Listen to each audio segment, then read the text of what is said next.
Oh, Ooh, how are you? Good morning. Buenos dias. Buenos dias. I feel we're entering into a new area. Uh, yeah. This music just hit me in such a cool way. I was like, this obviously, can you send me this track? Because it obviously helps my ADHD. it's like actually helping my ADHD. That's what I'm saying. I'm like, Focus. normally I'm like, normally I'm like, oh, I wish it was more than 2 minutes. And today I'm like, yes. Today I got, it says, we love pistachio. mine is the light Starbucks. Although somebody did sponsor me with some Starbies, Luana, but then it's literally 10 degrees here today and I don't want to go outside. So I decided I had one of these in my fridge, so it does not taste like Starbucks. So. It tastes different, right? It tastes chemically bad. It does. It smells like chemicals. I know. I'm like, oh. I know. It does smell. But today it's definitely a day with a lot of news, a lot of things going on. The market is moving. I just saw that silver hit $100. Do you today. Remember on this podcast, like, I don't know, it was like 3 months ago, we had a team on and we were talking about silver. And I was like, someday silver's going to be worth more than gold. And the comment section was like, never, it will never. And I'm like, guys, it might actually happen now that they found that big reserve of gold.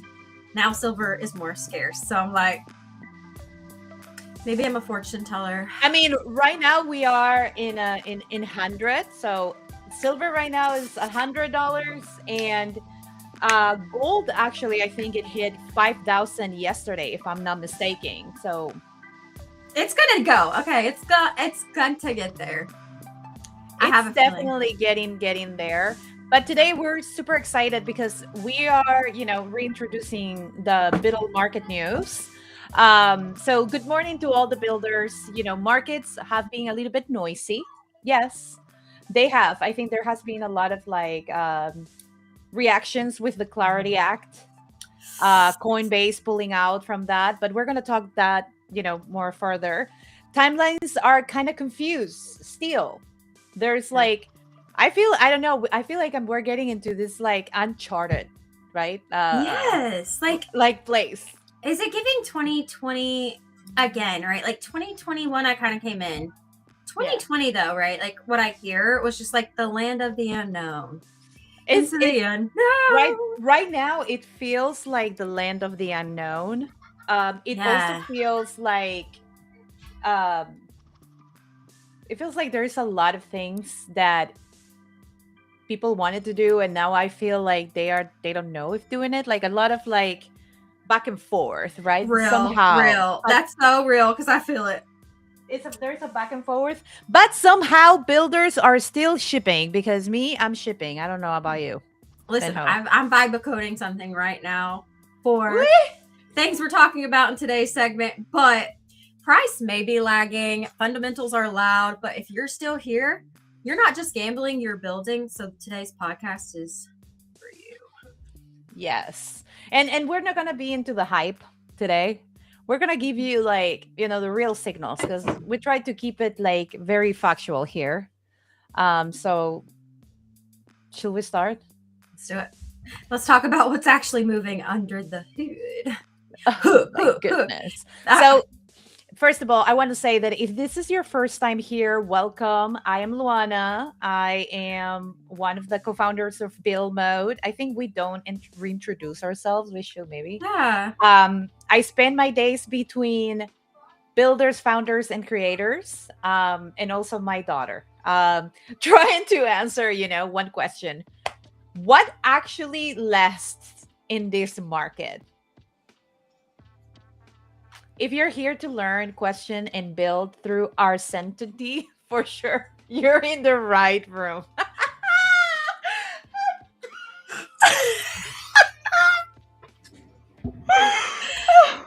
But if you're also here for certainty, you're also in the right room. So And I am Vincent Van Ho. I am a gainer, designer, community builder, and the person who always asks, okay, but what does this actually mean? And don't take it personal if I ask you that. I care about incentives, execution, making things very pretty, and whether people are actually hyping it up and if that actually works. So if this show is for people who don't want narratives, they want understanding. Did you just say that? I said it, but you're saying it in a lot of words. No, I didn't say that. No, I said if you're here to learn and to build through our certainty, then you're. It's the same thing. But let's go to our first news. Okay. Let's go to the first segment. Let's go to our first segment. Do you want to share that? Yes, I will do the sharing. Okay. Let's zoom out for a second. If you're in crypto, always be zooming out because you see prices fall, you see things in the red, and you feel maybe suspended, a little stuck, not bullish. Maybe you're crashing out, but it's red across the board, nothing dramatic. At least Bitcoin's finally hitting 90K. ETH can't really reclaim 3K at this moment, and alts are leaking a little bit more than majors. But oof, yeah, it's that's like really like I feel like that energy has been happening a lot. Like I feel like kind of like Bitcoin has been stagnant. So I think like people are sure of their investments right now, but there's no new people putting like big investments inside Bitcoin right now. It's kind of like Bitcoin is hanging just because people don't know. And when I talk about people is markets, they are outside the crypto market and they're more into, maybe like stocks. If they're coming here to to invest in Bitcoin, I think they want to know exactly how, things are going to be managed with the Clarity Act. But, I mean, I don't think there is fear. I definitely feel that there is an uncertainty for sure into what's going on. Because we thought one thing and then, Coinbase kind of pulling out from it. It makes people think about, right? Then he went and talked in the Economic World Forum. Then they launched this like statement about supporting the EU or the UK. And so I don't know what is going on into that, but it's interesting to see. I'm cracking up. Jorge just made a comment and it says, damn, Costco had gold for sale for cheap.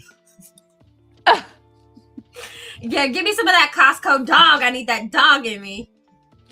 Oh my God. I love their hot dogs. I'm sorry. It's $1.99. I mean, we said it right before. Like it's right now it's reaching the 5,000. Apparently there's, experts saying that the BTC adoption announcements are not working anymore, said Jean Bianco. While Bloomberg's Eric Balkunas urged taking a longer term view. They basically talk about precious metals surge during U.S. afternoon trading Thursday, sending gold to a new record of $49.30 per ounce. That's a lot. I remember when it was 29. Oh. I literally remember when it was like 2,900. That's like the most boomer thing. That was probably 2,900. I remember when that was happening, and that was probably 2018, if I'm not mistaken. Jeez. 2018, yeah. You know what's funny is my dad always wore this gold nugget on his, like a gold nugget ring, like that was the style in the 90s, and always wore it. Never took it off, even though he got like a lot bigger. Because gold kind of molds to heat, so like it kept stretching with him. And then one day he was in the hospital, they couldn't get it off, so they cut it off, and that finger his finger like grew around that gold nugget, bro. It was like white, pasty, dry, like a raisin, and I will never forget that. Oh my God. Okay, sorry, let's hop back to it. Oh, yes. So apparently there's also some news 1 hour ago. Ethereum drops to 2,900 USDT with a 2.46 decrease in the 24 hours. That's also interesting to see. But I think markets are going to be moving. We're starting a new year. That's okay. But we have a question here. It says, is it Bitcoin or Bitcoin? I think they're trying to say Bitcoin. I think it's got a typo. Like Yeah. So auto. you cannot be tracked. Oh, so you cannot be tracked. I think he's asking if it's like the other tokens on the blockchain that can be tracked. I think Bitcoin can be tracked, actually. Yeah. You can be tracked. Like you can be tracked. I mean, the trail is going to be a certain point, but yeah. it's not attached to your identity. Let's put it like that. Yeah, like your like you don't have like your perfect unless wait, unless that you bought it, for example, from an ETF, then that it's going to be traceable. They're going to know that you purchased it right from another person, and then your ID is going to be tied to it. But if you utilize the decentralized market to actually purchase your own Bitcoin and then stored it, there is no way that anyone's going to know that it's you, the owner. But people do find out. So I mean, of course people do find out. There's now it's kind of, that's one of like the two real parts of that coin, right? I think that's why privacy is such a hot topic this year. I mean, they're gonna know. That's why privacy is one of the biggest topics right now. It's so big. There's a lot of people coming into crypto that, you see the price going down, but what you're seeing, I think, is personally price manipulation by higher people wanting to get in, making the price drop to get a cheaper entry, and then gobble up as much as they can, because I really do think this will be used all around the world. Like, the government in the United States is interested in Bitcoin now. That's crazy. Other countries already have it as like a main source of income, or not income, I'm sorry, like I lost my train of thought, but I think that there's a lot going on with Bitcoin and how crypto will be seen in the future. Like, we're seeing things like Luana keeps mentioning the Clarity app. We're going to talk a little bit more about that in Coinbase here in a second, but I don't know. That's just a personal thought. I don't know if it's actually true, but I think so. If you shop.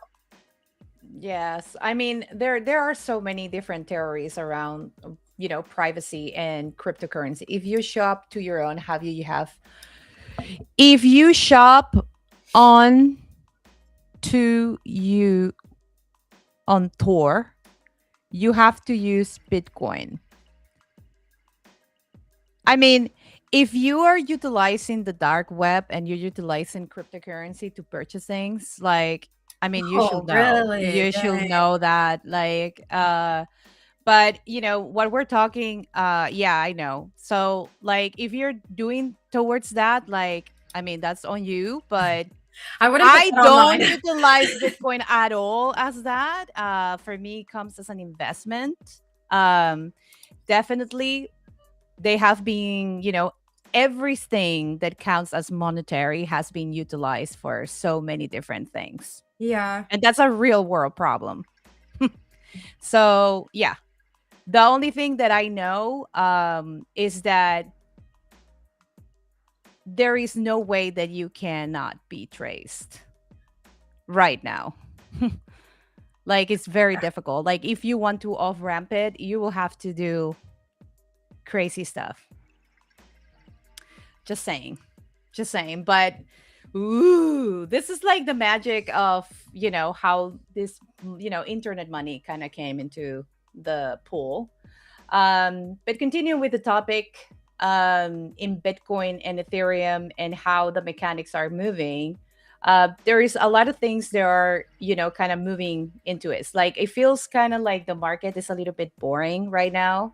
There is nothing happening that it's like big more than whatever we have. And then we have to find in that portfolio what assets, could match what we really want to do. But there is a lot of things, also happening as macro events who really affect both markets, not only the market in crypto, but also the market that goes into stocks. So we have a lot of macro noise. We have a lot of, things with geopolitics problems, bond yields happening, ETF outflows, that Clarity Act scaling into a certain thing, and a lot of political, situations that people don't know what to do. So if we're seeing this increase in minerals like gold and silver, that is a sign that people in stocks kind of understand what that means. And I mean, we're here to actually see it.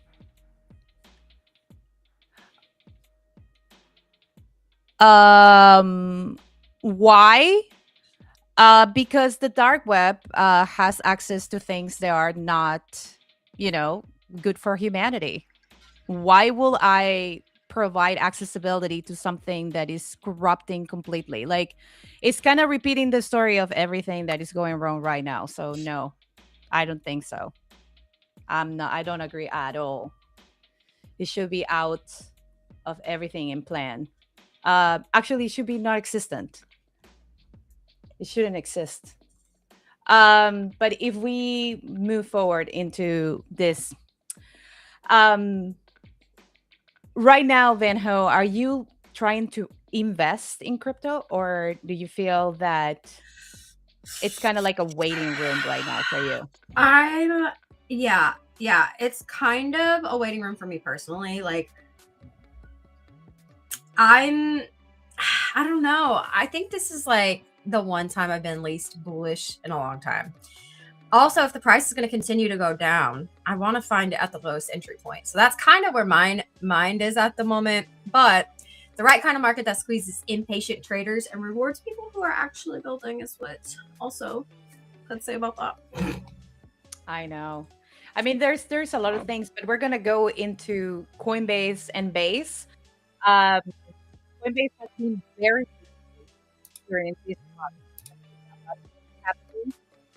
but it haven't been in a really flashy way. And we're gonna talk about this quantum risk board that people have been talking about.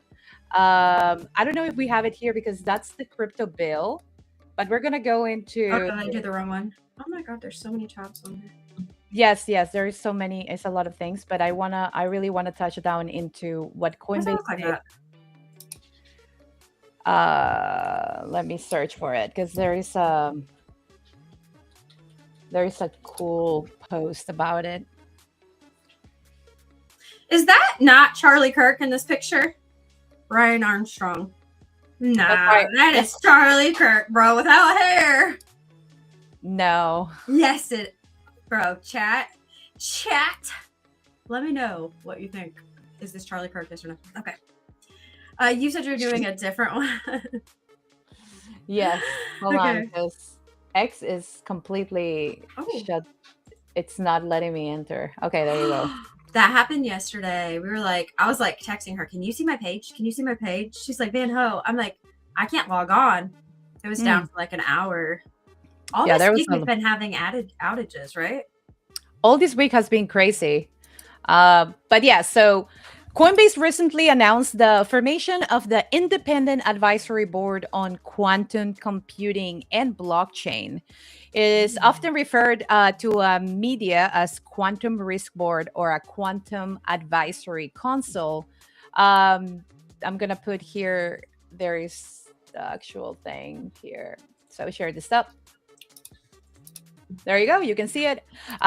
Basically, the board brings together world-renowned experts in quantum computing, cryptography, blockchain, and distributed systems to proactively evaluate how it advances and all these different things. So the key members here include Scott Aronson, which, most of them are participants from different universities. So we have Scott Aronson, Dan Bonet, Dalia Malki, Justin Drake, Sharon Kamen, and Yehuda Lindell.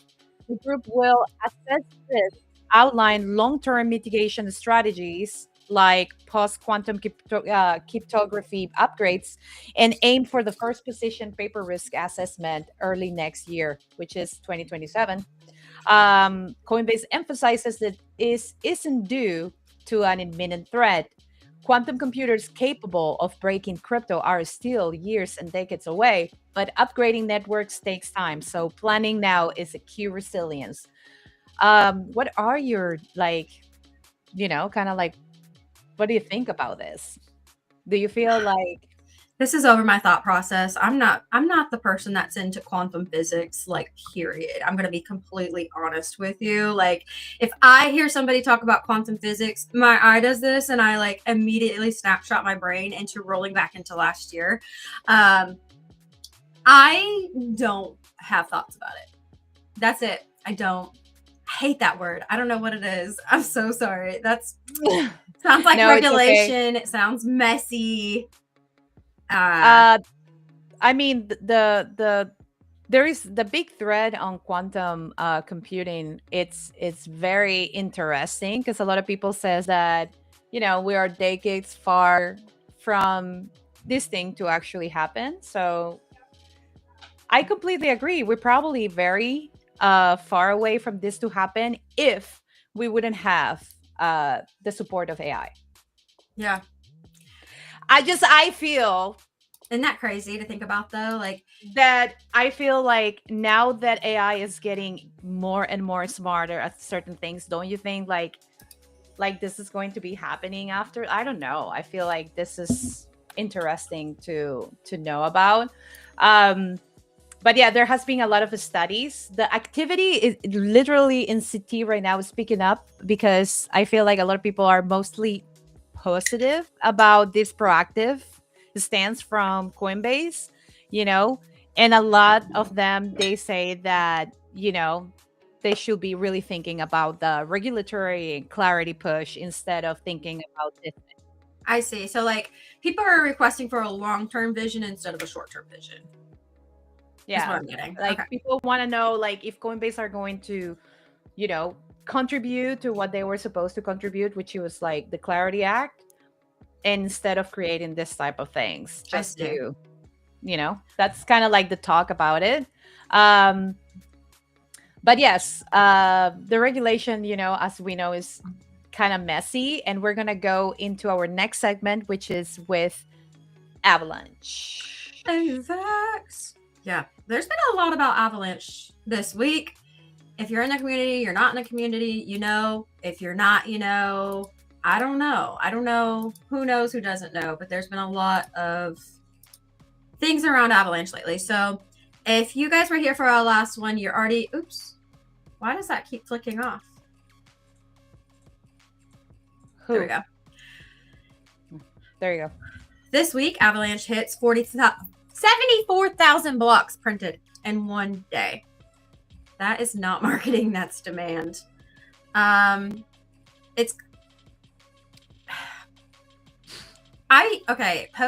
Granite and Octane, are they not the same thing? No, they're different. Are they like, you know more about like back end work than I do, but I felt like as a content creator, the information they gave me was the same. I mean, Granite is like this the second upgrade. So the post Granite upgrade, it's just like they call it different names. Like one was Octane and the other one is Granite, and it's just more efficiency. Yeah, so okay. It just provides more efficiency. It provides better, validator performance. Like this is like what they do, right? And then you can see the metrics. They show these metrics. Avalanche has been showcasing these metrics. You can actually search it on the build, in the builder, I think, the BUIDL hub. You can search all the metrics about Avalanche, and they have as metrics 1.72 million daily active addresses. That's a lot. And 1.35 billion in stable coins and RWAs.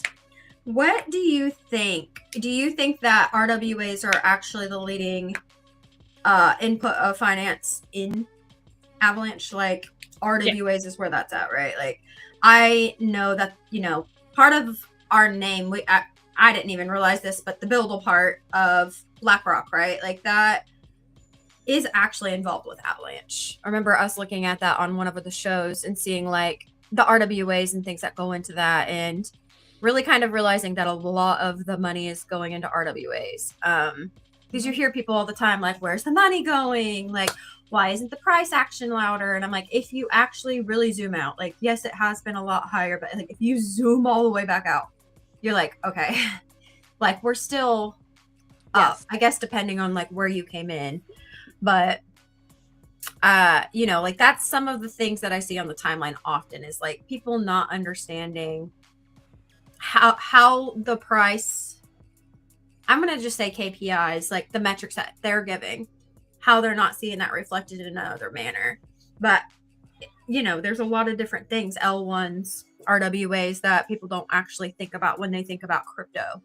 I guess at different levels. I feel like most of like the biggest things that speaks loud about the direction of Avalanche is AVAX 1.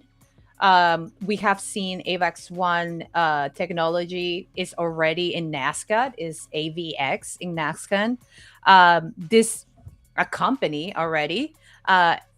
They announced on the 21st, today's 23rd, they announced the launch of its first public validator node on the Avalanche blockchain, definitely making it significant step, you know, into what the company's strategy is. And they want to optimize blockchain capabilities and maximize that long-term shareholder value. They basically are trying to, you know, utilize how to create that strong relationship for more people out there to be part of the Avalanche validator ecosystem. And I think that this is kind of like a milestone that reflects, you know, kind of, you know, going from a passive holder of AVAX into an active institutional participant. And if you read it here, it's right here. This is AVAX 1 is Scaramucci's, right? Like his little section. Okay. Yes. It's Scaramucci. Is part of this Avalanche Treasury company, which, you know, they're building the premier institutional gateway to the on-chain financial economy powered by the Avalanche blockchain network. And we can see here the validator launch is a foundational component of AVAX 1's broader operational and marketing strategy. This iteration is a first step, which is expected to support future initiatives across ecosystem participation, revenue generation, and institutional partnerships.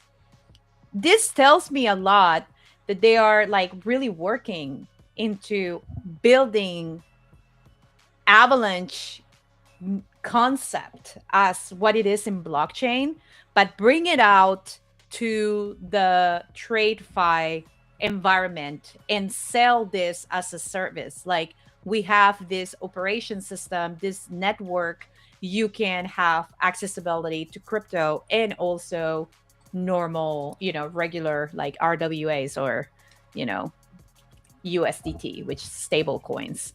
I think this is like kind of like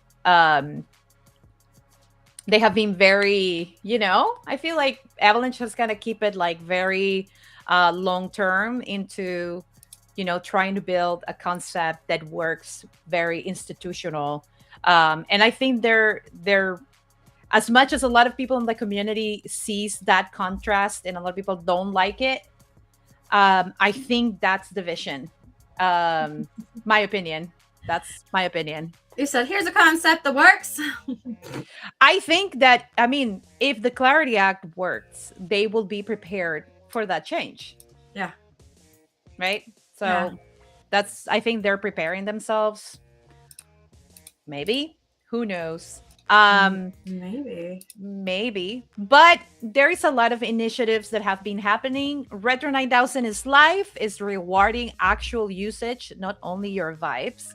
Actually, there is a lot of apps, a lot of people I have seen there have been like moving around. We also, Avalanche launched the Build Games competition. Ooh, yeah. And and then the next day they came out with Retro 9000, and that is an amount of 40 million, if I'm not mistaken. Yeah. So yeah, and so they're also partnering with salmon and or bears and salmon for an equal 1 million. That's a little unclear. I think each team is bringing 500,000 to make it 1 million. If you look into like the information and stuff. So it says here, it's an ongoing mission to empower developers and strengthen the Avalanche ecosystem. Retro 9000, the up to 40 million retroactive grant program. Today announced a C-Chain round. Founded by Avalanche Foundation, the C-Chain round is focused on rewarding builders who generate genuine on-chain activity on the Avalanche C-Chain. Since its launch, they have awarded around 1.25 million in grants. But how this works, every transaction on the C-Chain burns AVAX, creating a transparent, data-driven measure of adoption. The more your application is used, the more AVAX it burns. A simple, verifiable signal of real activity. This round rewards the builders generating that activity the project's users truly value on chain. Submissions are ranked on public leaderboard with points earned through on-chain activity, measured AVAX burned through their smart contracts. So the next phase of growth on Avalanche will be driven by the builders who execute, ship live products, and generate real usage from day one. Maybe this is why most of like for example, like the project that Nops is building or that he had, like the points market, he's bringing it back because it makes sense, right? It's something where the community is in constant touch. They can use that. Hot tip: use Avalanche for stable coins, cheap fees. There's DeFi. I 100% can say that. And it's so fast. To transfer your money from Avalanche to your Coinbase is so fast. Like 1 second. Then switching out of Coinbase is not so fast. To take it out of Coinbase, there's a lot of fees. I feel like the fees on Coinbase are ridiculous. They actually match PayPal's. And I kind of had some theories behind that because in order for me to get it from Coinbase to PayPal, because they won't accept my MasterCard now. So my Visa changed to MasterCard with my bank. Oh, no. I can't pull it out. Yeah, I can't pull it out through my card. So now I have to send it to PayPal, who can then send it to my bank account. And I'm literally now paying double fees. I'm pissed. We need a different. This is one of like, this is a real problem for me. Don't tell me. There should be an off-ramp way for people who don't want to pay this like crazy fees. What is the other one that I used to use? It wasn't Unicorn. That's not legal here in the States. How is it possible that from $50 you have to pay $1.58? Honestly, I don't think that's terrible though. I mean, I think it's terrible. I always expect like 10% to come out, and I know that's very high. Like I would like 2.5%. It's very high, and I'm telling you, it's very high because if they're gonna go to TradeFi, if they want to compete with real world, like you're gonna be competing with Cell. And but the thing about Coinbase that pisses me off, because I always pull out the same amount. It's like every week I pull out the same amount for my bills. Mm-hmm. Every week the fees are fucking different on both, on PayPal and Coinbase. It's like time of day, traffic, like all of these things. And when I talk about traffic, it goes up. Like $800 could be like $20. I'm like, are you kidding? And then I'm like, I think about Venmo. There's other places out there in order to get your fees the same day. But, it's like, I worked hard for this. I don't want to give it. I'm already paying taxes on it. Like, thanks anyways. But it just sucks. I know. So here we look. I really wanted to enter into the burn AVAX. Look at this page. You can see exactly how much AVAX has been already burned. Wow. And you can see like there's still more people actually burning here. What's the burn thing for? Like chain fees? Like whenever we have gas and stuff, it goes there? Or people are burning their AVAX right now? Like a burn? Are we going back to like Avalanche are burned? Because this benefits everyone in the community if the fees are being burned. Hold on. Doesn't burn mean like get rid of them forever? Because I heard Vo in a space say that they were using the fees from the burns they were using the burns to support. I heard this live and I thought that, right? Okay. But I heard her say that. I heard her say that the money that is supporting the build games came from fees from the burns. Could probably play it live. How does that work? It doesn't. It doesn't, but the music is getting tense. Oh, I know. I'm like, unless they're burning it to them. Like there's been burns like that before. I've seen burn races. Remember those back but in look, 21? People are actually live burning right now. They're burning alive. I wonder if they're burning to AVAX. Like they're literally just giving it to AVAX. And is that different? I mean, like I thought burn fees were gone forever. Yeah, that's what I reimagine it was for. But interesting. I just had big deja vu. About? This conversation right here. This webpage. No. Been talking Did we about die? fees. Oh, I think I might be dead. Yeah, we're already dead. Oh my god, we're dead on this. We should move on. No. That's pretty cool. That's pretty cool. But okay, so retroactive rewards are going to be really favoring builders, not influencers this time. Just crazy. But the question is like, is culture going to survive? That's a really good question. I think that's all that's left. I'm talking about like the full like, I feel culture is changing into something new. And right now we are kind of like trying to adapt to this like mismatch in identity. We have a big part. There are like privacy. I don't want anyone to know me. I don't want anyone to take, control. My money, my choice. Yes. Don't show the trail. Yes, they do. And then we have the other group, which is like, I agree. We should have protocols. We should have this. And I feel it's a difficult fight to make those things kind of like work together. I agree. I think it's like a constant fight adapting into seeing like the meta, right? Like that's what I always think of, like what's right now, what's the issue right now. And I kind of just think that crypto follows along with any meta. Think about it, like meme coins are always something that's trending on TikTok. What solutions can we face today in crypto? Obviously one-click wallets, lower fees on pullouts. Those things aren't created yet. I think there's a lot of things that need worked on, but like I just see it as a constant change in our world, Yes, because a lot of people says like culture stays where incentives are. Where the incentives actually make sense, right? That's what they say. Do you feel like that's true? Because sometimes the incentives can be fake. I think sometimes the incentives are fake. Okay, let's go to gaming for a second. Like when they're like, oh, we'd love to give you some in-game assets. And I'm like,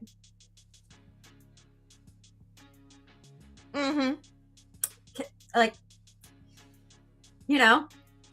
I know. And then you don't know if that actual game is going to, pursue a long-term route. Yeah. Like you're going to be stuck with like an idea of what this is going to be. Right. Yeah. So it will be better for you to be able to claim your incentives right away, instead of like a long-term reaction, right? Yeah. That's the difficult part when creating like this type of systems, when incentives, because I have seen communities stay within a community just because of incentives. Oh, because you've been there so long, you're scared. You're like, I don't know if I Where should to go. Where should I go? I have the worst problem of like, okay, this community is not talking to each other. I'm going to go ahead and sell my NFT. And then next day, they're like, we're airdropping everybody with the NFTs who didn't leave the community. I'm like, ugh. Like, I always think there's like a whistleblower in the audience that's like, hey, they're going to sell. You should sell. Prices are good. And then they're like, I don't know. Yeah, I agree with you. Yeah, we saw here the Avalanche systems has been working well. AvaCloud had some like downtime situations there. This was on November though. It lasted almost Damn. 3 days. Oh, because they were doing a new L1 creation issue. Oh, and they were down, but then everything went back to normal. No problems. No problems in the AVAX world. That's crazy. Remember they said an AWS outage would never affect their platform. Yes. I mean, because they don't, supposedly it's not there. But what do you think is missing from the ecosystem right now, Menho? Transparency. I love to put her in the top. Transparency. I just keep seeing these KPIs I know are not real, and everywhere across the board. It's not any one chain, any one person. That's my hot thing right now in my brain. I'm just saying, like, I added this music because it goes with Venho. Like, look at her. She's sitting down with her black cat. Her new name is Maddie. Maddie? She's not my name is not Maddie. I'm not the vibe strategist today. I am Maddie the baddie. And my name's not even Madison. I just was having a vibe with my song. Now I'm like, yes, transparency. I have here someone. Oh, Chichi. Oh, Chiquita. Oh, Chiquita. Yeah, I mean, okay, we're bringing the pets into the show and tell. Post pics of your animal under this stream. Yes, but we have we're gonna go to our next segment, which we're gonna be talking about what's happening with the crypto rules and regulation, and we're gonna go to this first tweet that I got today. Ooh, I like this song. Okay, so the US SEC releases an investor bulletin explaining crypto wallets, storage, and access basics. They basically came out with this. This came out in December 12th, Cointelegraph. December 12th here. That was only a couple weeks ago. It was a few weeks ago. Is that crazy to y'all? Like, that was only a month ago. That was a month ago. More than a month. Yesterday in crypto, guys. That was a month and a few weeks. GM. So the SEC's Office of Investor Education and Assistance is issuing this investor bulletin to help educate retail investors about the ways investors can hold crypto assets. This investor bulletin provides an overview of types of crypto asset custody and provides tips and questions to help you decide how to best hold crypto assets. And they came out with the whole thing. I would like to review it to see if it's right. Who did it? Who did it? Who came out with this idea for the SEC? People said, I'm bullish. Grok summarizes. Please summarize for me. I love that feature. I hate reading. I'm so tired of the article meta already. I'm not a reader anymore. It says, teaching wallets and custody is subtle as a mission. Self-sovereign access is becoming part of financial conversation, not an edge case. Honey, self-sovereign, it has been a conversation in spaces on Twitter for a very long time. Sure. Yeah. Sure. Please. I remember there was a time we were already tired of talking about it. Good morning. 2021, when the SEC took over XRP, that's how I found AVAX. Yeah. And then what? Then they won the lawsuit, and now like XRP is projected to be like number one next year over Bitcoin by 2029. What? And everybody's still like, XRP's a shit chain. I'm like, I am holding my pennies in there. Y'all better not put. My God, my screen went off. Oh, there it is. We're back. We're so back. Oh my God. Read some of those comments because they're pretty funny. The Grok summarize it did it for me. It said your SOC2 sucks.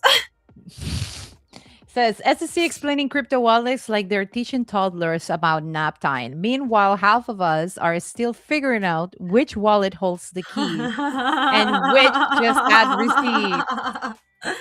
Self-custody is not a crime. It says here, this is being framed as education, but it's actually normalization. Regulators don't explain things to markets they plan to ban. Amen.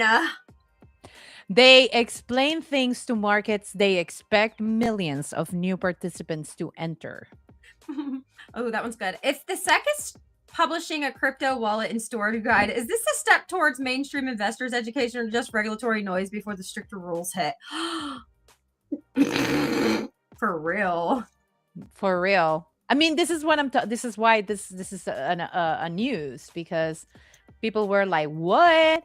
And you know what? Funny enough, I brought it up to you. This is the actual tweet from the SEC. It says, curious about crypto wallets and how to store and access crypto assets? Check out our crypto asset custody basics investor bulletin. So here you go. We're gonna say this is funny. Bit late to teach wallet 101 now broski.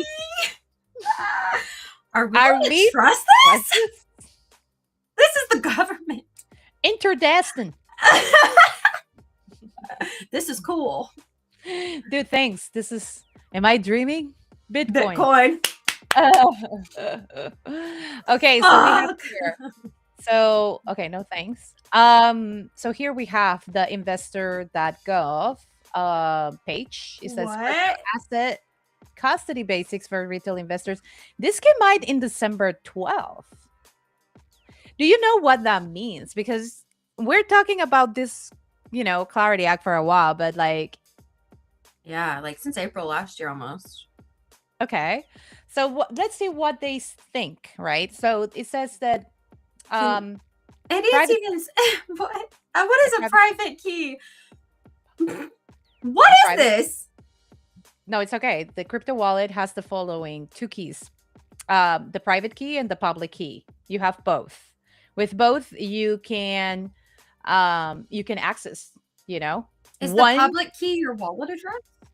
Your public key is your private key, like your 17-word secret. The public one, though, it's saying your public one is another code. I thought, yeah, yeah. So this private key will be your numeric, like your seed wallet. And then the public key is another code that is used to verify transactions and allow someone else to send crypto assets through your wallet.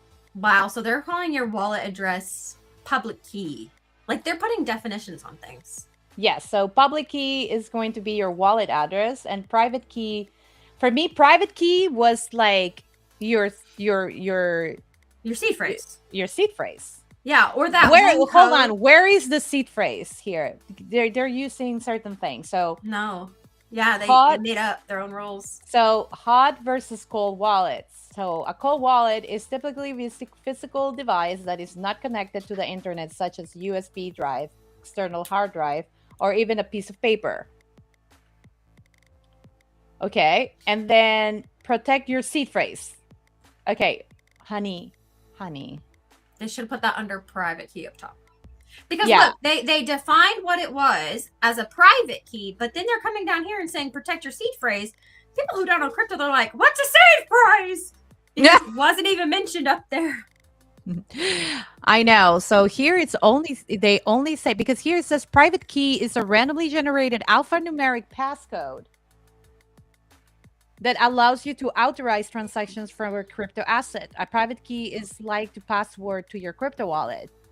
Mm-hmm. And you will lose access to your wallet if you lose it. So, wait a second. Who made this? Wait a second. And where is the seed phrase? Yeah, who made this? Trump, did you write this? Are you new to crypto? I thought you were in Bitcoin a while. Okay, but many crypto wallets generate a seed phrase. Okay, but maybe there's like maybe Coinbase, when you create a wallet, they give you a private key instead of giving you a seed phrase. That's what is generated. Maybe with the new systems. Is it? Am I? Maybe. Okay. But they should explain what the C phrase is and maybe give a, like the differences. So yeah, and they should have put that seed phrase up again and put it down here again. Like they should have done both. Yeah. So self and third party custody, you also need to decide whether you want to manage your crypto assets on your own, so self custody, or if you prefer to have a third party manage your crypto assets, a third party custody. How can you do third party custody? I think that's like connecting your wallet to things like, you know what I mean? Like, shit, like Magic Eden or something, like a third party that you would connect your wallet to. So like if you have MetaMask and you're connecting to something, you have to go to your wallet and approve that, right? So I think that's a third party. Anything that's not your wallet and you're attaching it to. It says here, self-custody, you control your crypto assets and are responsible for managing your private keys to any of your crypto wallets. With self-custody, you have a sole control over the access to your crypto assets' private keys. Self-custody also means that you have sole responsibility for the security of your crypto assets' private keys. If your crypto wallets are lost, stolen, damaged, or hacked, you may permanently lose access to your crypto assets. And this is very important. If you got hacked, it's your responsibility.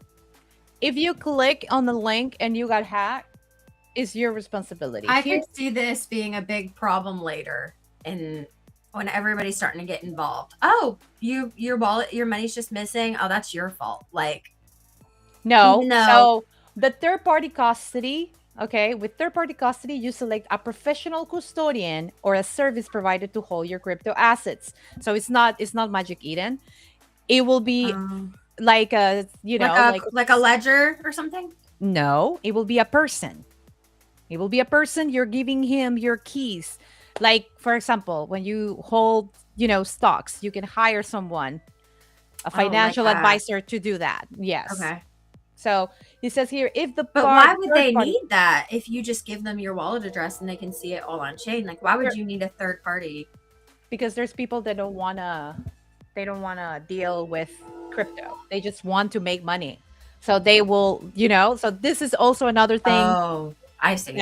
Okay. So I think that's the thing. Third-party custodians include crypto exchanges and dedicated crypto asset custody providers. So aside from that, exchanges will be a third-party custody and dedicated crypto. Okay, got it.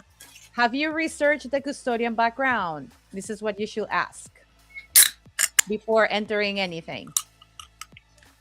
That's it. Who wrote this? Who wrote this? They need to hire BUIDLmode. One, that's the ugliest fucking page I've ever seen. Two, as a native to crypto, that confused me. And I know that I act stupid a lot, but that was, I just want to know who wrote that. It's probably Nikita Bear. That's for education and advocacy, privacy. Okay. Doesn't we say cannot who wrote tell it. you what investments to make, but we can provide unbiased information to help you evaluate your choices. Somebody wrote this that does not do crypto, and I can tell. Like, I think most than anything, I think that they wanted to give certain type of information, but this is just a filler. This is just a filler in this, and of course it brings this. But look, they use ChatGPT. What? They use ChatGPT. Yeah, for sure. Or I think ChatGPT will be able to give you better... I think ChatGPT would have put a better explanation out there. Maybe they're trying their best. And then there is like this big news, because it says here that next week the SEC will be partnering with the CFTC, which is the Independent Federal Regulatory Agency. They are tasked with overseeing the U.S. derivatives markets. Hyperlinks are not endorsement. Okay. They're going to hold a joint event on harmonization and U.S. financial leadership in the crypto era. The event held at the CFTC headquarters will be open to public and live stream on our website. Here you can have an idea of it. Let's see what people actually said. Both sides have consistently needed to stay aligned and closely monitor policy updates related to cryptocurrencies. Say something nice about clarity. Thank you. This better have a positive implication to the crypto space. You guys haven't done anything since David Sachs came on board, and we are severely disappointed. Who said that? Some blind guy. Is that wait? What are you reading? Because I'm still seeing the SEC page. Oh, here. So there we go. I was like, wait. The SEC came out with this news, which I was saying that they're partnering with the CFTC to hold a joint event, to just see what's going to happen with the crypto era. Here's the actual immediate release. It's going to be happening. The Securities and Exchange Commission Chairman Paul Atkins and Commodity Futures Trading Commission Chairman Michael Salik will hold a joint event on Tuesday, January 27 from 10 a.m. to 11 a.m. at CFTC headquarters to discuss harmonization between two agencies and their efforts to deliver on President Trump's promise to make the United States the crypto capital of the world. He says, for too long, market participants have been forced to navigate regulatory boundaries that are unclear in application and misaligned in design based solely on legacy jurisdictional silos, said SEC Chairman Paul Atkins and the other chairman, Michael. This event will build on our broader harmonization efforts to ensure that innovation takes root on American soil, under American law, and in service of American investors, consumers, and economic leadership. I want to really this is really cool. Like, if you are in Washington, and you're able to participate, I think it will be great that you go and you can register online in advance if you want to, and you can be part of this, headquarters, what you do and everything, and you will be able to participate in it. And I think that this is like what we need. We need people that it's participating in crypto to go there and talk about it. I am not in DC. I don't have the money to go to DC. If someone wants to sponsor it, I would love to. Mm-hmm. But I don't have the money to go right now to DC and be able to speak. I would love to. I would love to learn what is people doing, because I am building in this space. I'm afraid about, for example, what can happen to a builder that is building in Web3 right now? Yeah, what are my liabilities as a builder? Am I doing it right? Am I doing it wrong? A lot of security issues in DC right now. I would not want to go. I do not want to be right there right now. There's so much going on. In the actual news, outside of crypto. It's a little scary in DC right now. And I don't know if that one's not for me. I'd rather just watch it from home. But I do want to go to ETH Denver. So if anybody's listening, me and her both want to go see BUIDL City for BUIDLmode. Yes, we would love to be there. But yeah, I want to go there. Damn it. Me too. It's fun. I don't know. I want to go also here. I want to hear what these people say about things. You know who does get to go to that? We got to meet them. She's a longtime friend in crypto for me. Her name is Candace. They have the X-Cova initiative. Okay. Those people. So they actually get to go to these, sit into them, speak. They go to DC. They go to New York. She's well-spoken. She's an author. I love hearing her in the room. And I was so happy I got to meet her in London, but they get to go to these and they get to share the voice for AVAX and crypto. And I don't know. It's super kind of cool. So yeah, I could see you up there someday. I just don't think right now is the time. It's so scary. I mean, right now it's scary everywhere, girl. That is true. Everywhere. Right now it's insane how bad it's getting things. Did you see how the whole southern states, the whole South, never eat wieners, the whole southeast part of the world Did you ever do that? It's like eat sour worms, don't eat sour.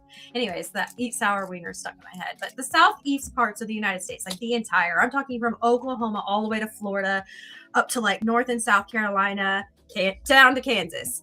All like our schools were canceled today. All of it canceled. Yes. So that has been, I mean, that's one of the things that I also saw in the news. It was about, you know, that situation, what is happening with the weather, right? Actually, I think it's Brad Field. He spoke about this. We still see Binance. I know. Hold on. Let me get him here. I tried to DJ today and I put on all the wrong pages. So here you can see Sunday to Monday, snowfall 12 to 18 inches throughout CT. Updated forecast, podcast today, every day. So he is going to be talking about what's happening. Very interesting. But it says that a major snowstorm starts by noon Sunday. It already started. Very heavy snow late in the afternoon and overnight. Snow of varying intensity continues all day Monday. The temperature mainly in the teens. In the tens throughout. I'm not a weather lady. I'm not either. I don't know what the fuck is saying here. Okay. But it says I could be the weather lady. You can be the weather. Okay. Oh my God. Do you guys want to know something silly? I actually was in the news. As a child, I got to go to the news station that was on the news. And then later in my career, I really wanted to work as a broadcaster. I wanted to be that bitch on the news. I wanted to be the one like today's other news, and I do the crypto news, but I wanted to be a weatherman. I wanted to show people the weather on screen, right? And in high school, I actually was on the school's news segment, and they had their own like news channel, basically a podcast, I guess, for the entire school news. We would give the top of the news that was on for the week. All of that. It was like the morning announcements, but visual. They put it on all the TV screens. Ooh. Girl, I felt like royalty. In other news, they had like a teleprompter. Yeah. So here we can see it here. I cannot tap into it. Look how it literally matches like Iceland and Greenland and like other parts over there in Europe. Like we never see snow like that. Yes, I know. So here you can see how this is all hot right here. You can see the temperatures of the cold. Here it's forming. You can see the air around it. It's 27 degrees Fahrenheit right now where I live. Whoa, Canada people, how are you doing? Jeez. Is it warm up there for them, huh? Holy moly. Oh no, fuck that. Yeah, that's... Well, wait, that's about how much it is here. We're not in the negatives. It's feels like 10 degrees outside right now. So here, well, this is Russia right now. We kind of have like we're almost matching Russia. That's crazy. Yeah, so United States, you know, kind of here. See, I live right down under, and you see where Oklahoma is? I'm in the middle of it. Up to the right. That's Texas. That's the panhandle. That one, 17. I am here, honey. Oh, we did get a good question, and Luana, you're always really good at answering these. As a U.S. resident, it's hard for me to trust or send my data overseas. Thoughts as Web3 partners grow? As a U.S. resident, it's hard for me to trust or send my data overseas. Your data? How you want to send your data or your money? The thoughts as Web3 partners grow. I'm trying to understand the question. I guess it depends on what data he's talking about. But I mean, like, we have partners across the world. But like for data, like you're talking about companies, private companies selling your data to other companies outside internationally. I mean, this has been happening a long time ago. That's how like telemarketings work around the world. That's why most companies in the United States give your data to all these market, things. I don't know if that's what you're going for. But it's hard for me to trust or send my data overseas. Interesting. I don't know. What do you mean? Maybe you can rephrase it for me and I will be able maybe to help you with that one. But going back into this, yes, I was showing a little bit of what is happening. I hope if you are going into anything with the weather, please stay home, be careful, take care of yourself. Don't try to go outside, don't try to defy the weather. There is no need. If you live in the southern states, drip your faucets. Drip those faucets. Our houses aren't made for this. Drip your faucets. That's all I've got to say. And make sure your water hose are detached from the house. All your storm windows are closed. Also, you've got air coming in under your door. Put a towel under there. It's going to help heat a lot. Close all the doors in your house. That also helps. If the power goes out, you cannot drip your faucets. Turn it off at the main, man. Listen. And then you can put a tent on your bed and it will keep all your warmth in and it won't let it out. Okay? That's what I learned from 2 years ago during a giant ice storm that we had the ice was so heavy it came through our roof into our kitchen. So wow. You're welcome. Yeah, I mean, I don't remember, but the only thing that it will be the worst thing. I'm chilling in Florida. Look at me. I have 80. And she's still like, it's so cold, guys. And I'm like, I am here with my pina colada. Well, really? Starbucks. Damn, that sounds good. It's like here, but I would like to be in the snow. Not like Russia, though. That thing was crazy. No. Okay, I'm sorry. No. But I don't know why, but I have my conspiracy theories. I feel like weather wars are coming through. Like, you know, I don't know. I feel the same way. Tell me why, like, we're having all this politics going on, wars between the countries, and all of a sudden we got like this. I'm just talking about these topics because literally we are kind of pushed into talk these topics right now. I feel like there is a lot of disinformation out there on X. You know, X wants us to be a media platform, right? I woke up this morning. There was like 10,000 tweets about everything that was going on in the United States. You know why I think though? It's because they want AI to take over the media. Who's pushing really hard right now for AI in the media? Elon. OpenAI.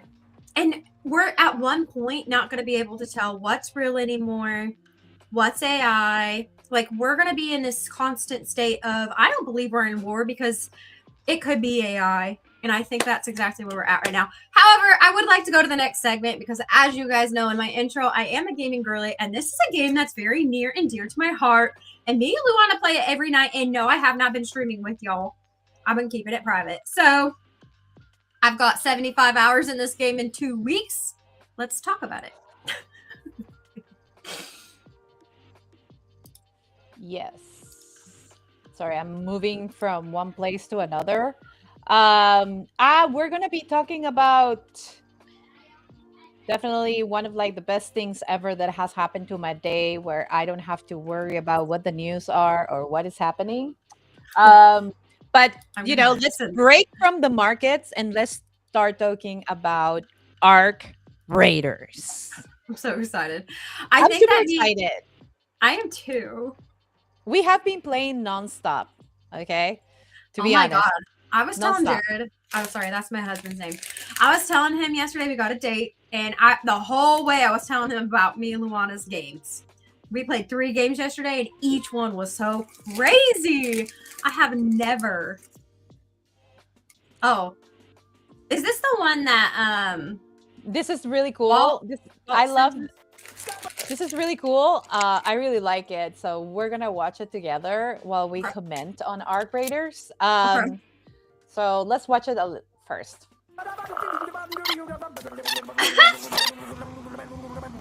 Those things are hard to take down. What? You're kidding! What?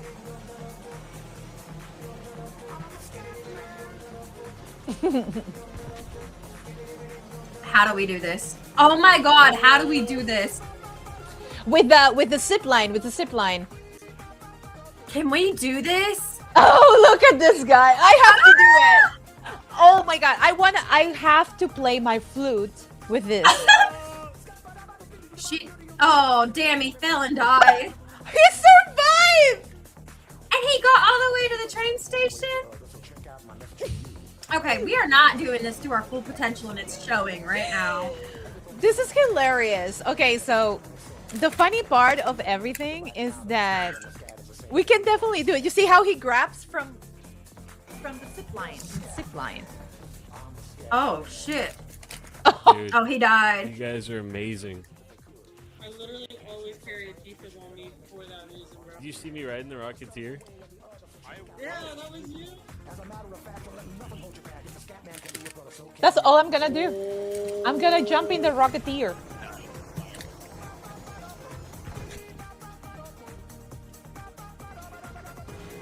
I kind of want to ride one now. Right? I have a zip line that I found. Oh We're no, doing this. he's dying. We need to bring a defibrillator. What's happening?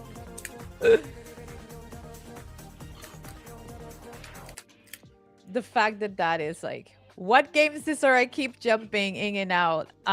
This is Arc Raiders. This is Arc Raiders. So good. But listen, it is really heavy on your graphics card. I suggest a good graphics card, a good gaming PC. This will fry up your little laptop. You have a laptop, not saying you, but like, if you got a potato, this one ain't for you, dog. It will fry all systems. You got a potato. This is called so Arc Raiders. Bad. It's not crypto related at all. This is just something we've been playing together that is just, it's a nice team building. I'm sorry it is. If you got a team, you got to be a team player in this game. You can't just win by yourself. And I think it teaches patience. Because yesterday I had to be like, we have 3 minutes left. I hate being late, by the way. I'm like, we got 3 minutes, guys. 3 more minutes. They took down the first, what is it even called? Like a, not a tick. It's like a giant tick. It's disgusting. It's ugly. It has an eyeball that shoots laser beams out of it. Oh, I want to share a video that I found. Yes, share it. I removed my sharing, right? Okay, yeah. Yeah, you did. Back over to what? It's on TikTok. Let me see if I can open it. So also like, when you finish sharing it, or I'm gonna share it right now, just to like to give a glance. If you are actually playing the video, if you're actually playing Arc Raiders, just remember the January we're still going to have a new matching option, which is a level for only level 40 plus. There's not going to be new minor map condition, and there's going to be a player project coming. February has the Shrouded Sky, is the new map condition, a new arc thread, player project, Raider deck is coming. There is a Raider deck coming. There is a map update, and there is expedition window. I'm so excited. So excited. Definitely waiting for April, because they also going to launch. So every single month, there's going to be a new map type of thing. But February is going to have, April is going to have a new map. Something is coming new by April on Arc Raiders. March is going to be mostly new map conditions. So we know that we have 2 map conditions. It was happening, or 3. The electromagnetic storms, the cold snap was happening. And then the arc thread, it will be the probes, or if you had the, what's the name of the big spider? I don't know. I couldn't figure it out. I was trying to ask you. Is it like called the giant tick? I don't know. No, the matriarch. The matriarch. Yeah. The matriarch. So the matriarch. Okay. But never forward. Let's go for it. Okay. If you never played this game, this is literally how they play it. So they're saying, if this was in real life, this is what it would look like. So just that little tidbit. Because you have to go loot. I don't know if I can get it any closer. Right there, probably. Yeah, I can't make it like, okay. Are you guys ready? It might be loud. There's no noise. We cannot hear it. What? Man, I'm gonna have to start it from the beginning. I didn't? Okay. Stop sharing. Share. Window. This one. Oh, I see. Okay. My bad, guys. Man, how do I start over? Refresher? Oh, nice. Dude, no way. You are not gonna believe what I just found. I found some expired pasta. We are eating good tonight. I don't give a shit about the damn key, dude. Do you see what I found? A crumpled plastic water bottle. Do you have any room for this? Luana. I really want it, but there's also a dog collar over there. Oh my god, how real was that though? It's so real. The comments were pretty funny. I can hear funny, myself double. Oh, better? Yeah, better, Okay. better. Yeah, Better, that's yes. so funny. Yes, but if you haven't played Arc Raiders is a game where you are basically gonna loot around. You have to fight robots and drones while you have a PvP experience because people can actually shoot at you and take your loot. Here's the question that Chapman was trying to ask. He put it under our build mode page. He said that it was too long to put in the comment section on the video. I guess there's a character limit, but this is what he was saying. He said the in video chat is character limited, so dropping it here. To expand on why I'm hesitant to send my data overseas or to utilize services with loosely worded TS and Cs or privacy policies. So many people jump into partnerships without understanding where court will happen should a dispute arise. Blind faith in pretty logos and memes is dangerous, and most in Web3 have zero trust business experience. Our businesses are typically only as strong as our weakest partner, so resumes, contracts, and performance metrics must matter. I'm just curious how you safely navigate this in your blockchain growth endeavors. We do ask for addresses and stuff whenever we do our contracts. I guess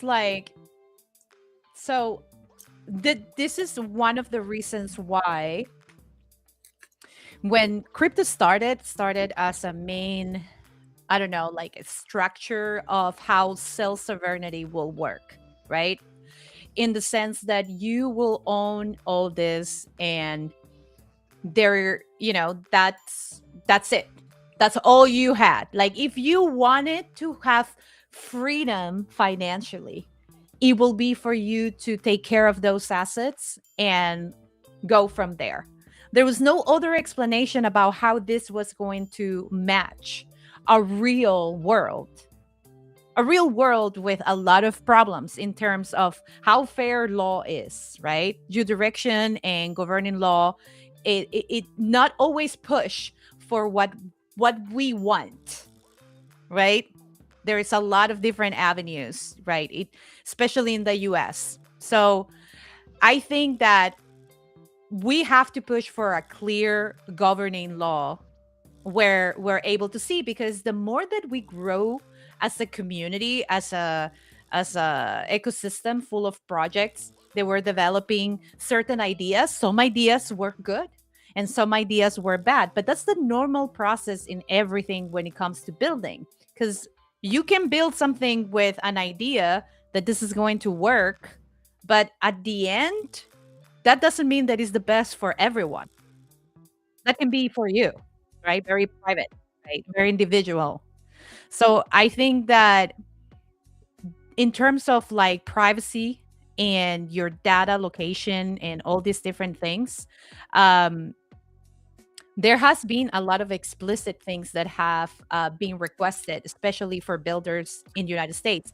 That's why it's important that we know, as builders in the space, like developers, engineers that are working in the space, to know what is that we're, liable. Like, if we're building, what we can do, what we cannot.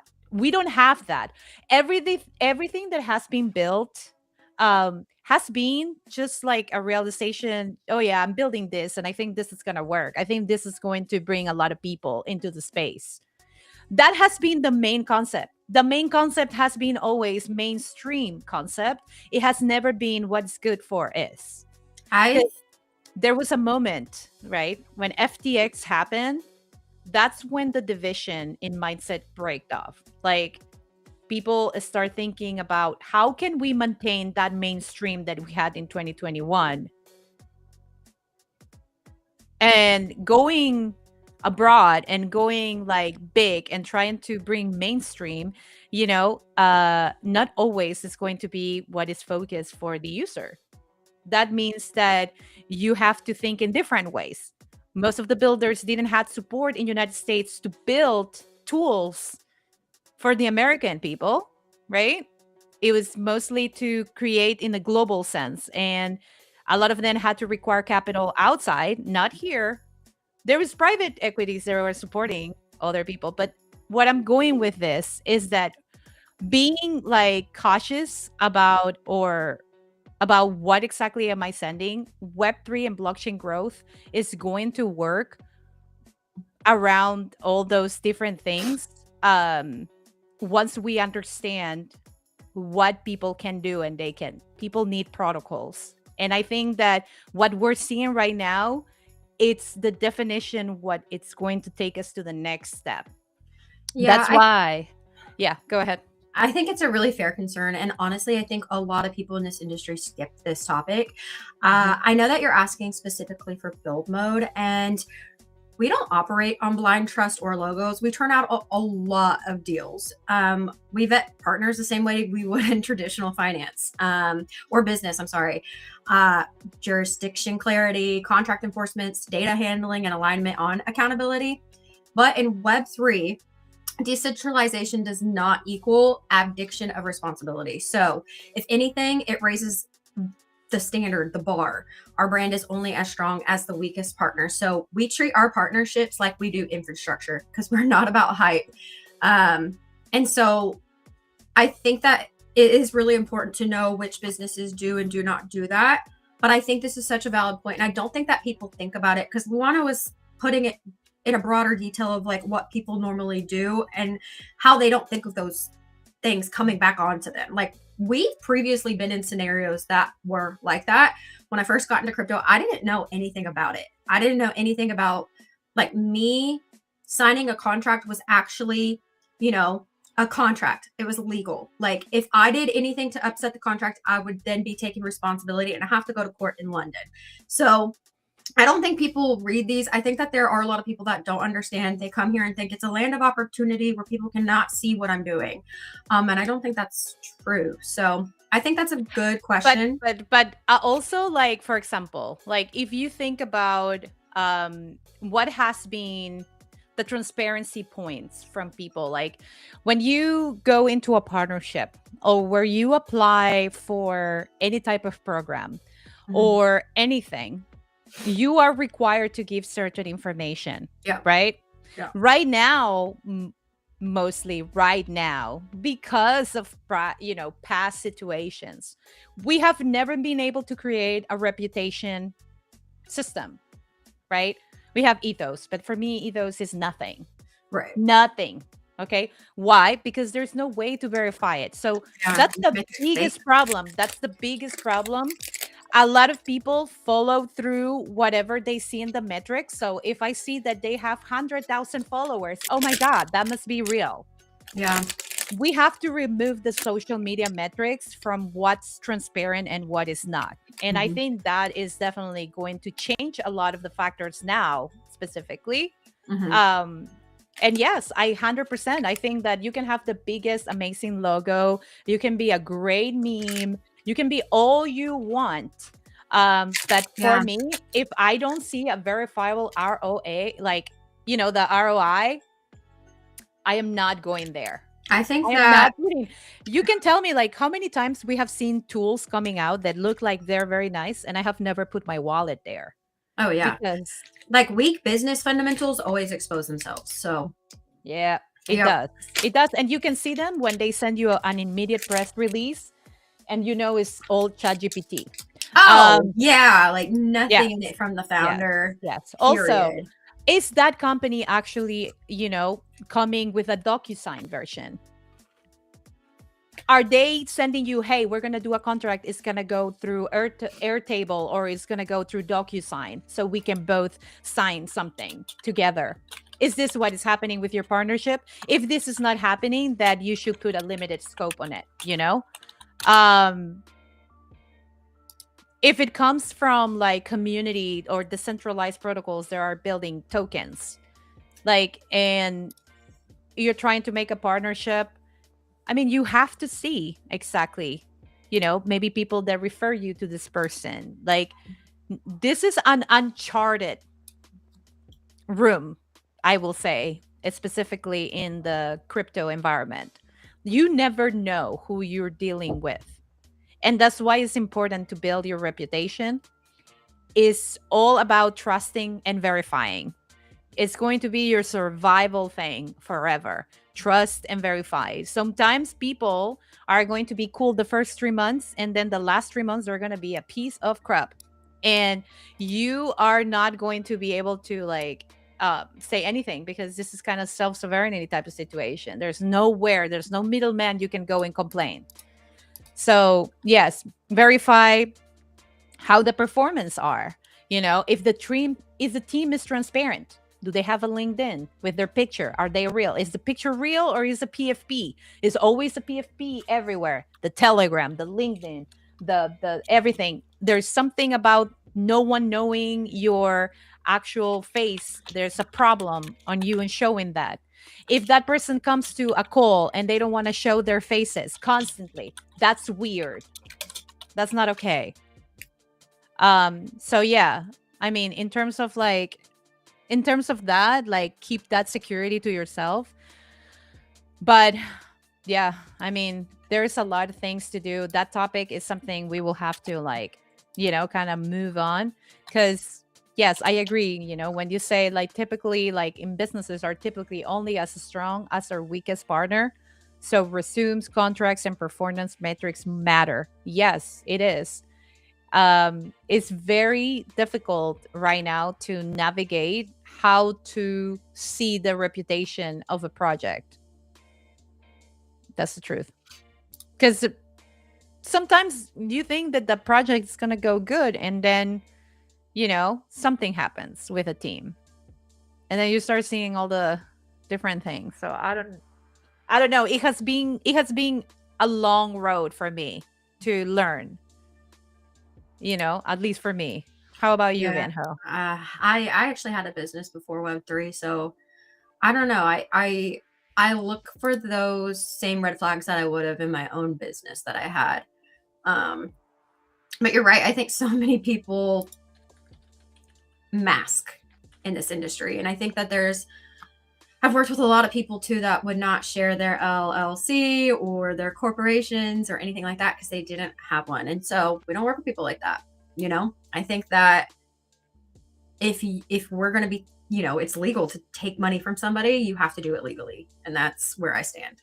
Yes. Always. And I want to say thank you for dropping this thoughtful note. You know, like it's literally super valid. And I completely agree. In Web3, you know, partnerships can feel like, you know, like you're literally walking on like screaming something, because the space moves fast, but the legal realities, you know, don't go the same, you know, at the same pace.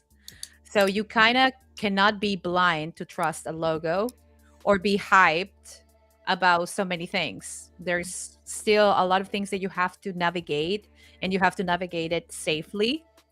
And if you're going into a contract with a partner or anything, there has to be no negotiables all the time.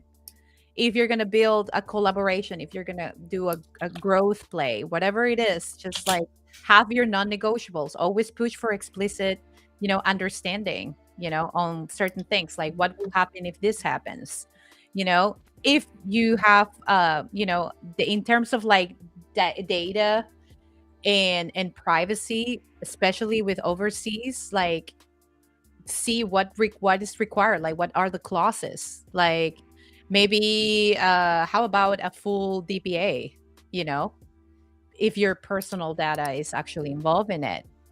Did you ask for that prior to putting your information in it? Um, and then I feel like the resume doesn't mean anything because people can put anything in a paper, to be honest. Here the thing is to really, did they deliver those results? Are there any rugs or disputes or anything that is making it weird? I think that will be a thing. Never go all in on something. Try to go limited in scope. Start small and then scale depending on how that's building. And that's going to be much better approach. And it will avoid so many headaches. Because there are people that really ship value. Like we have, for example, we have a great activation coming up with Kokomo. It's a great team. Ben has been working for a very long time. And we as BUIDLmode, we have been here for a very long time too, trying to build something that really builds the community, something that is a structure to protect everyone involved. That's kind of like what we really want to do. So I think that this is going to be a learning experience for everyone that enters into this space. You're going to start understanding it, how to drive better. And once we have a clarity act, it will be a lot of things will come into, it will change completely of what it is. So that's why I really want to see what are going to be the laws that we're going to have as in the space, how users and clients can prevent from being scammed, from being rugged, from being in any situation that will put their investments in risk and even their data. We kind of have to go into that situation because, yeah, that's the only way, I guess. But thank you, Chadman, for the awesome question. A long one to go for, but before we were talking about our graders, and I just wanted to ask you a few questions before we move on. Do you like more PvP or PvE? PvP. Actually, I did answer that fast, huh? I guess I like PvP. I just mean like I like to play with other people. So as long as I have somebody I can talk to on my team, that's what I like. So I do like PvE, especially if I can do it 2 people. But I don't like 1v1 most times unless I'm playing against somebody I love. So you will never do like, how about Red Redemption? Like, I think that's the name. Red Arctic, something like that. Yeah, I haven't played that. I don't look. That's a good one. Do you feel that will you want a mobile version for our graders? No, I hate mobile games. They really hurt my hands. Okay. What makes a game like really worth sticking with for you? A good game loop. So if people don't know what that might be, because I know that we have a lot of people here from different genres, like I think that it needs to make sense, right? It keeps you occupied. There's something always different happening. I mean, I have the ADHD brain that needs that serotonin rising, like dopamine hit, right? And so I think the reason the Arc Raiders does it for me, like even if you go into the same map constantly, it's always different. Like you can't predict what other people are going to do. You can't predict, what items will be found in which drawers. That's what I like. I like the unknown. I like to keep coming back. I like to earn things. I like badges. I like to be given things. Like if it has all of those core solid gaming things, I'm in it. I really like because it incentivizes you for performance more than just bullshitting, right? Yeah, and it's very performance oriented. I like our Raiders because of it. And I love Repo too, and they're 2 complete different games. But even on the basic level, when Repo was just the alpha mode, I had so much fun because you just never knew what was going to happen. And I think for me, it's the unknown. But let's see. Do you think builders are greater than traders? Do you what? Do you think builders are greater than traders? I think no, because builders need traders in some kind of way. So no, Keeps I wouldn't go. Going. I won't go for that. Metrics greater than price. We just answered this like fully in detail. Yes. 100%. Do you feel like meme coins are culture or casino? I think they are culture. Some of them really explore the casino factor to maintain people into it as a mechanic. But that for me, I don't know. Do you feel? Oh, no. I'm asking you this one. You know way more about this than I do. Do you think AI agents are overrated or just early? I don't think they're early at all. I think they're already here. They have been here for a very long time because we have been talking about AI agents when bots were able to train by yourself. And then I've seen it also in gaming, how they can, see your performance and then learn from it. So AI agents have been here for a very long time. Now that anyone can have one now because you don't have to code it. Yes. And if you are just right now finding out, then you are early. I think so. I think you're late if you're finding out now. I think that everything is still early. You know what I mean? Like, I don't think you're early for anything at this point. You don't think so? I think that everybody could be early for something, no matter where they come in at. Just because evolution of electronics is constantly changing. Evolution for everything is constantly changing. I think Bitcoin is now $80,000 more than it was in 6 years ago. And I think that I don't think so. I think that, I mean, if you are not here reading, about what's happening with AI and how much they're evolving, like, where are you? I don't know. Because like, gotten to them if yet. you really, because there's people that tell me, oh, I just want to live in my farm. And I'm like, okay, I know why you want to live in a farm, because you're running away from whatever is happening in the world. I get it. You're going to go get it. But what's you AI got to do with a farm? Because they don't want to deal with technology, I was like, technology is not going to follow you there. I think it's just about to. It's going to take you there. I feel like it's going to take over. A lot of different things in the world would change completely. Yeah, I agree. Well, it's changing already. It's changing. But I think that, like, if you think about the younger kids, they always have a leg up, right? And I feel like adults are always later to what's happening. What is the no for now, So I feel like as an adult, maybe I'm later to things, but I started learning about AI in 21 when there was that big push of like, now it can code for you. Now it can help you with things. That's when I was like, maybe I should learn about this now. And I think that we were early 5 years ago, but I think that there's so much more evolution. Just like crypto, I think if you're here now, you're early. You didn't miss it yet. I think that we're constantly reworking the meta. I think that only like, people that are learning about crypto right now, where were you? I know. We thought it was spam. I mean, definitely not. It might still be. I'm not sure. And you cannot even say that. You cannot even say that in South America, because South America, like, people use it. Like, I know. You go to Nigeria, Europe, people use it. Yeah, you go to Africa. APAC, people use it. Yeah. I mean, most of the people that tell me that I have met outside of Miami, for example, and I have been in meetups, no meetups, but like, people from family, whatever, and I have been invited, and they're like, oh yeah, I mean, I have heard about that word. I heard about Bitcoin. What's that? You get paid again? I heard about it, but I don't know about it. And then you are thinking, right? And I don't talk to them about it anymore because so you can take my money and make it work for me. I'm like, hell no. I am not a financial advisor ever. I will never do that for you. And then after that, I mean, is regulation bullish or scary?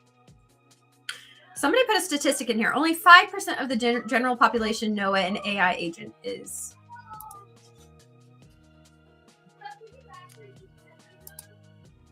Bye. Have fun in Wisconsin. That's the invisible money state. I mean, yes. I think probably it's right. Population, we have to get out of X. Population in general, not everyone is invested in these things, for sure. Mm-hmm. Yeah, it's true. But I feel regulation is, I'm bullish for it. I think we have been waiting for this to happen for a very long time, and it's time to see what is going to happen to the industry. What are going to be the rules, and what's going to be, available for building, Is gaming in crypto inevitable or just a niche? I don't know anymore. I think that, we kind of answered this earlier where we felt like a lot of people who didn't treat it as a business are not here anymore. They were focused on tokens. A lot left. They were focused on tokens, paying people in tokens. I think that those people are now gone. I'm going to say inevitable just because they're not all gone. They're still going. Like, oh my God. Oh, key lime pie. Oh, yeah. You didn't eat your sandwich? No, I'm on the podcast. I haven't been able to eat anything you brought me. Thank you. My husband brought me snack or food. Oh my God, Benho, look at the back of Reese's. And girl, he said, you didn't eat your food. I'm like, I've been in a podcast for 2 hours. But yes, this is gonna be one of the interesting things. Yeah, I think I'm inevitable. Inevitable. In terms of like, I don't think all gaming will be on blockchain someday. I just don't. But I think that crypto is such a nice area to create things that you think will work and have that leeway of like making it work. Like I have always found crypto to be like the land of the free, right? Like you have an idea, you got people that would put money into it and you can act on it. But I think also in that people don't realize sometimes what makes a game work. I have asked founders about game loops before and they're like, what is that? And I'm like, was this your dev's idea? Like, you should probably brush up on that. But yeah, I think that's what's different about it. But it's all right. Yes, I think once the bad actors get out of every sector in crypto, I think that we're gonna find ourselves ahead. So, anyways, if you made it this far, you're not here by accident. Yes, it's true. And don't forget that we had big news happening this week. BUIDLmode and Kokomo Games are going to be participating. We are building competitive on-chain gaming, live activations, and community-first vibes. They're all coming to Avalanche. We're super excited about this partnership, and we're going to be making a lot of activities during this campaign. So if you're interested in participating, please DM the BUIDLmode actual thing. Woo! Get these off. I know. I don't know why that keeps popping up. I turned my bits off on my TikTok or my Twitch and it keeps popping up. I'm like, I turned it off. I don't know what to do. But yeah, I'm so excited about Kokomo Games because they're going to be coming out with a new game here starting, I think, in a couple of weeks. That's when they're going to push it. And we're going to be having some one-on-one style streams. So get excited, get ready to get into these games with us because we're also going to be utilizing Typical to tip people who beat us. So if y'all are good for that, come on in because we ready. Yes, we're super excited and I hope to see every single one of you of the Avalanche ecosystem. And even if you're not in Avalanche, but probably you want to be joining our game nights, just let us know. Okay. Yeah. We would love to have you. Gaming's gaming, man. Gaming is gaming. And thank you very much for coming to this amazing stream podcast. Yes, today. Rant. We had news. like rant, news, a lot of things for Friday happening in the whole ecosystem. So I'm excited. We talked about news for an hour and I don't know if I like that. We talk about news that are kind of important. Deep news. Yeah, it is important. I was like, it is important to kind of like see where we're going. It also gives us like a better idea of what we should talking about and what we should be voicing out, right? I learned Coinbase said all that about the Clarity Act. So that's pretty interesting, honestly, if you think about it. I didn't even know that was happening. Oh, you know what we didn't share though? Was your story about the French story.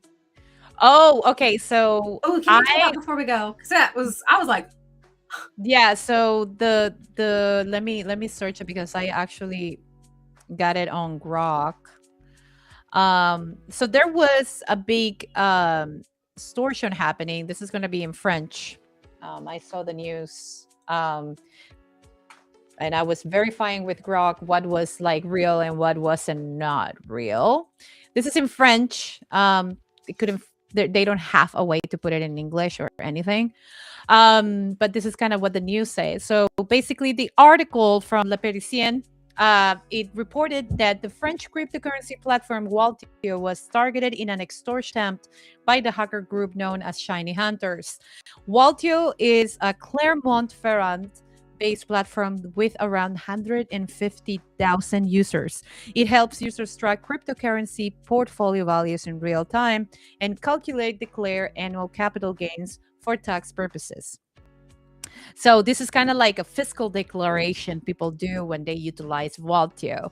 In the night from Wednesday to Thursday, just before the article's publication, the Shiny Hunters sent an extortion email demanding a ransom. The hackers claim to have accessed the personal data of approximately 50,000 clients, most in France, specifically including emails and account balances.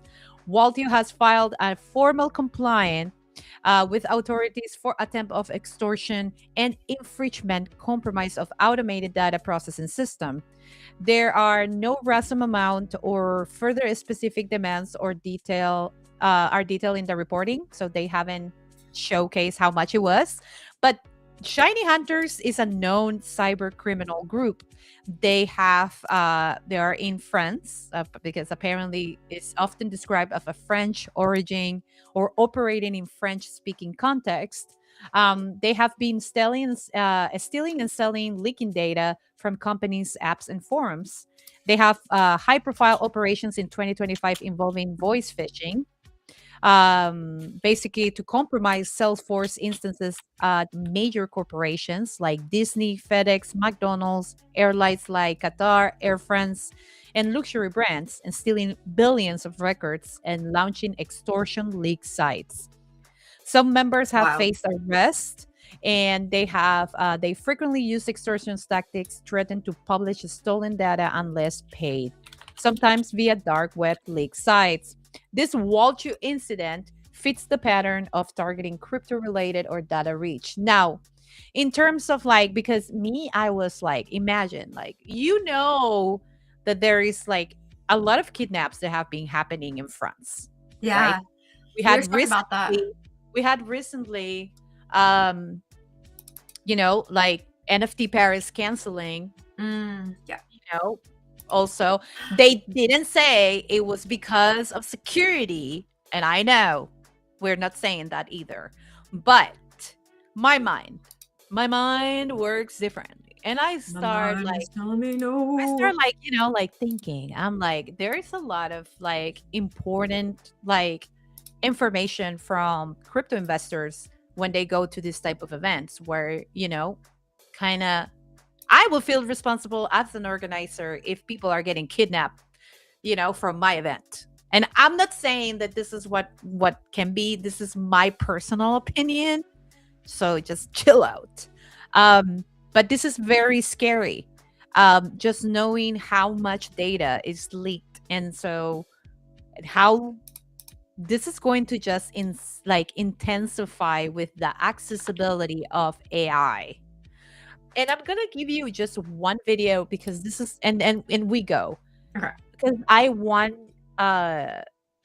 to showcase this because a lot of people talk about AI and how much we're going into, how difficult it's going to be, right? From now on. And we're going to talk about the jobs part. And this is very interesting. I was hearing a podcast where the CEO of Stability AI was talking that capitalism has 900 days left.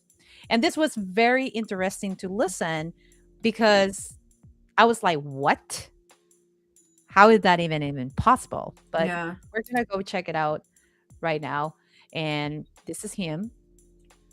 I'm gonna see how much is my volume. I think he can be here. I don't want it too loud. Okay, let's go. 1, 2, and 3.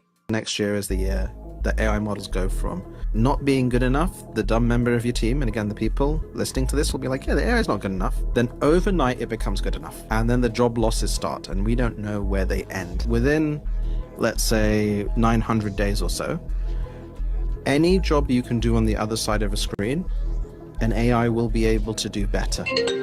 And it will be able to, maybe it's not Miriam or Emad, it's Emad's job, as it were, within that. Like a tax return, for example, used to cost thousands and thousands of dollars. It will cost $1 to do. And Andy will be your virtual tax accountant. You can't tell if it's a human or an AI. Now, it doesn't mean that the jobs will be replaced, but they can be replaced. Next year is the year that AI models go.